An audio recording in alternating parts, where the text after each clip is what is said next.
Assalamualaikum warahmatullahi wabarakatuh. Saya dari kelompok 2 akan memaparkan materi tentang hakikat pendidikan dan pembelajaran anak usia dini dengan dosen pengampu Ibu Siti Nur Hidayah Ilyas SPD MPD PhD. Adapun pembawa materinya yaitu saya sendiri, Naura Sifa Zahra, dan teman saya P. Pastabikul Khaira. Baik, langsung saja kita simak videonya. Definisi anak usia dini. Apakah pendidikan anak usia dini itu?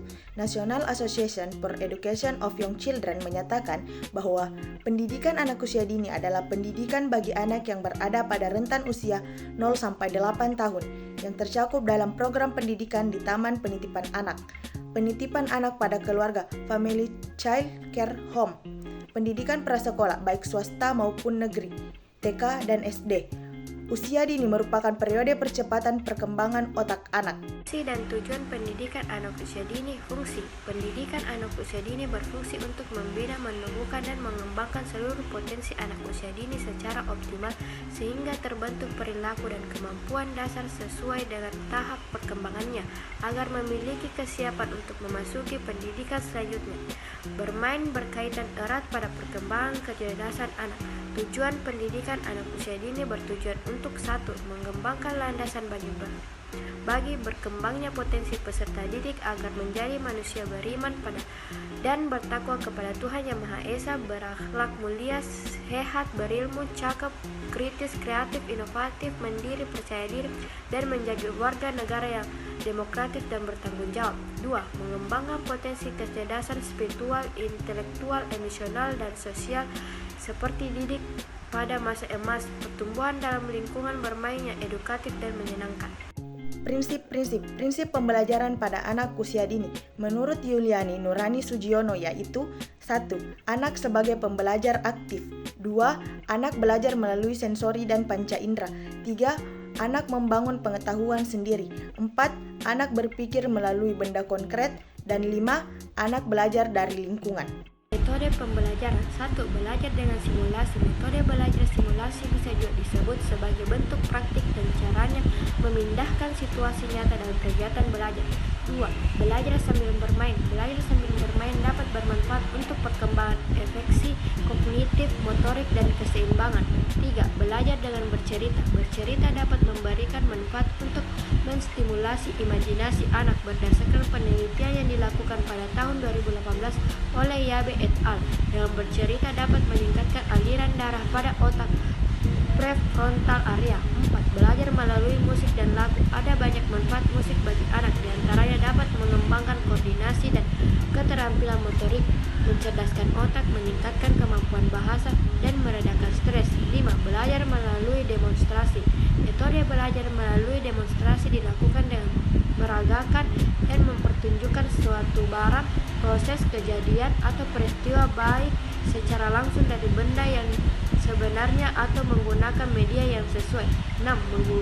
Menggambar dan mewarnai. Menggambar dan mewarnai merupakan kegiatan seni yang menyenangkan. Kegiatan ini bermanfaat dalam menstimulasi otak anak, melibatkan imajinasi, mengurangi stres, mendorong kreativitas, dan mengembangkan kemampuan observasi anak. Peran guru atau fasilitator. Guru hendaknya memberikan fasilitas yang memungkinkan kemudahan peserta didik dalam belajar, lingkungan belajar yang menyenangkan, suasana kelas yang pengap, dan meja dan kursi yang berantakan membuat anak malas dalam belajar, dan pembelajaran yang diarahkan pada aplikasi. Kaitan pendidikan dan perkembangan anak usia dini. Pendidikan anak usia dini PAUD adalah suatu upaya pembinaan yang ditunjukkan bagi anak sejak lahir sampai dengan usia 6 tahun yang dilakukan melalui pemberian rangsangan pendidikan untuk membantu pertumbuhan dan perkembangan jasmani dan rohani agar anak memiliki kesiapan dalam memasuki pendidikan lebih lanjut. Pendidikan anak usia dini PAUD justru belum banyak mendapatkan perhitungan. Anung 2006 dikutip dalam Vista A 2000. Faktor-faktor yang mempengaruhi pembelajaran anak usia dini.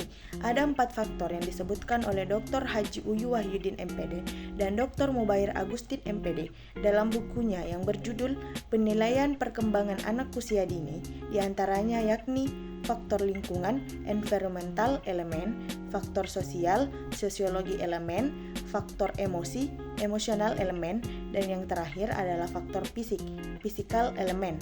Akan tetapi, menurut Bapak Ahmad Muhlis selaku dosen mata kuliah PAUD di Universitas Negeri Malang, ada satu tambahan lagi faktor selain faktor yang telah diungkapkan oleh Dr. Haji Uyu Wahyudin MPD dan Dr. Mubair Agustin MPD dalam bukunya yang berjudul Penilaian Perkembangan Anak Usia Dini tersebut, yakni faktor penggunaan pembelajaran terpadu. Ide aktivitas pembelajaran bersama anak saya di rumah, bermain huruf dan angka, mengenalkan warna dan bentuk, bermain menghitung, menggambar dan mewarnai, bermain play doll, membacakan buku cerita, menyanyi lagu anak-anak, berikan kesempatan bermain bersama teman sebayanya. Kesimpulan, hakikat pendidikan dan pembelajaran adalah proses dinamis di mana pengetahuan dan keterampilan dan nilai-nilai diperoleh dan disampaikan. Ini melibatkan interaksi antara guru dan peserta didik, serta lingkungan belajar yang mendukung. Pendekatan holistik, inklusif yang berpusat pada early childhood menjadi kunci dalam memastikan efektivitas pendidikan dan pembelajaran. Sekian pemaparan materi dari kelompok kami, lebih dan kurangnya mohon dimaafkan. Wassalamualaikum warahmatullahi wabarakatuh.